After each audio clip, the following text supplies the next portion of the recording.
شعبي العزيز، غدا إن شاء الله ستخترق الحدود. غدا إن شاء الله ستنطلق المسيرة.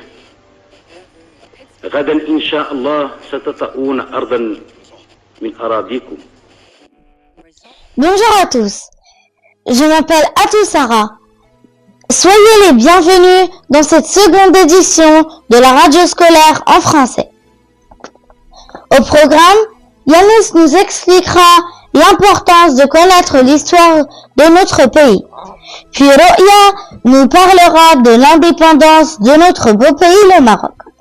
Ensuite, Salma et Nour auront le privilège d'interviewer notre invité d'exception, Monsieur Blahsen. Ensuite, Rita va nous présenter sa rubrique Le saviez-vous? Et pour finir, Alas de grande section nous proposera une petite devinette. Yanis, nous t'écoutons.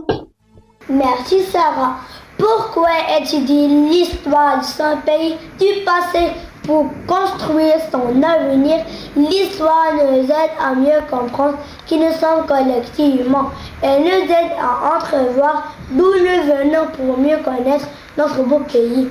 Savoir par quelle étape le peuple marocain est passé pour devenir ce qu'il est aujourd'hui augmente l'amour que nous lui portons.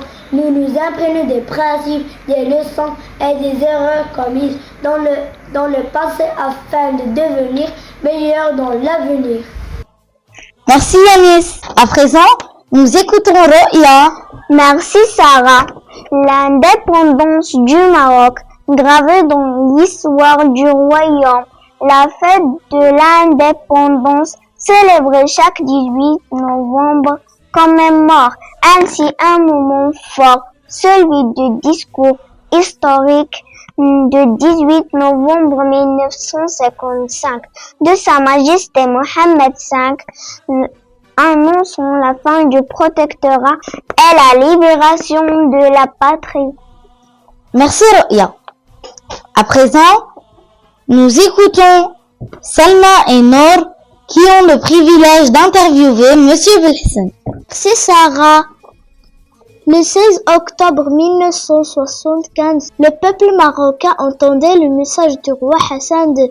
Bonjour Monsieur Blahsen, vous avez vécu ce moment. Pouvez-vous nous raconter votre expérience s'il vous plaît? Merci de m'avoir invité à répondre à vos questions. Bien sûr, j'ai vécu l'événement de la Marche verte. C'était un événement qui a marqué l'histoire et qui a marqué le cœur des Marocains. En 1975, le 16 octobre, Feu Sa Majesté le Roi déclare la réalisation de la Marche verte pour aller à la récupération de nos provinces sahraouis, dont il avait besoin de 350 000 volontaires pour aller à la récupération d'une manière pacifique et de paix. Comme dans son habitude, le peuple est toujours fidèle et répond à l'appel du roi. Tout a été préparé dans un temps record.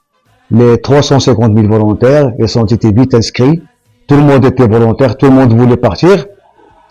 Alors, au niveau du transport, la subsistance, les denrées, tout ça a été préparé et tout a été acheminé à proximité de la ville de Tarbaya, où ils étaient dans une position d'attente et n'attendaient que l'ordre de départ. Le 6 novembre 1975, Feu Sa Majesté donna l'ordre de départ à cette marée humaine de 350 000 personnes qui avançaient dans une seule conviction d'aller à la récupération de notre Sahara qui nous appartient. Cette marée qui était armée de Corans, de photos de Sa Majesté et de drapeaux. Monsieur Blahsen, gardez-vous un souvenir positif de ce grand moment historique?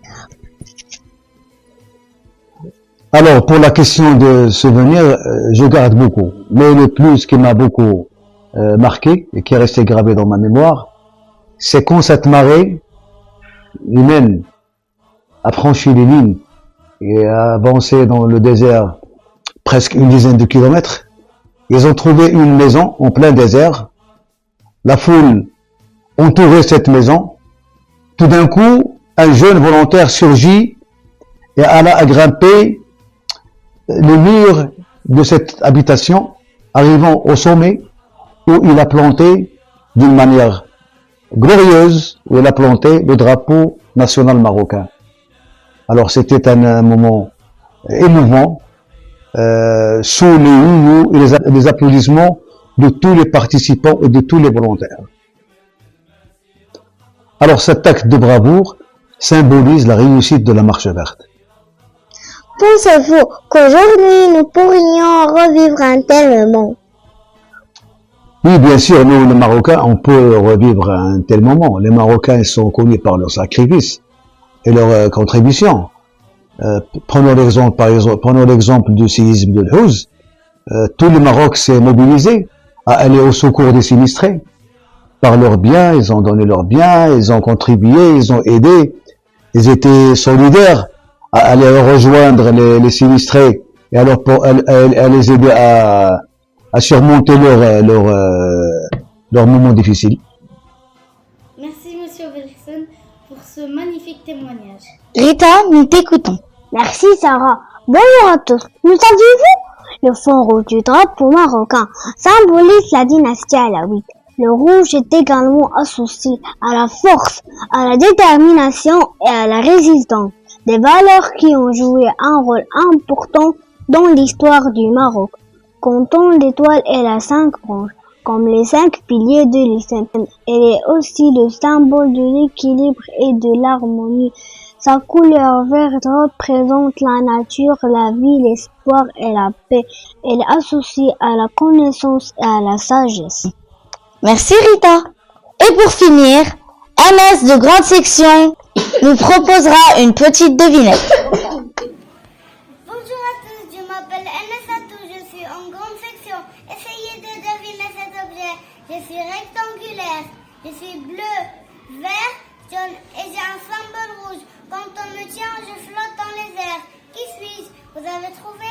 Écrivez la réponse en commentaire. Bonjour Malak, tu peux me dire la réponse de cette devinette? Bonjour Enes, oui bien sûr, c'est le tableau. Merci Malak. Merci à tous. J'espère que cette vidéo vous a plu. Qu'Allah vous protège. À bientôt. À bientôt. Vas-y. Voilà, j'ai demandé s'il n'y avait pas de mort. قالت لي لا. هذاك الاخراني قلت لكم هذاك السوفونير قلت لكم ديال الاخراني هذاك ملي دخلوا للصحراء صافي فاتوا الوهميه فاتوا دوك الاسلاك الوهميه اللي كانوا ما بين الصحراء ديالنا والارض ديال المغرب المسترجعه فاش دخلنا بحال دخلنا في ارض جديده ديالنا فهمتي فاش دخلنا لقاو واحد البنايه كبيره عاليه داروا بها كاملين جا واحد الشجاع من دوك لي فولونتير من دوك المتطوعين جاب الرايه وطلع اسكالادا طلع وغرس تما الدرابو ديال المغرب كيرفرف تما دونك شنو جسد لينا بان واش المسيره نجحات ولا فشلات نجحات بلي الارض استرجعنا ولا ما استرجعناهاش باش اي حاجه كنحطوا فيها الدرابو ديال شي بلاد كتولي ديالنا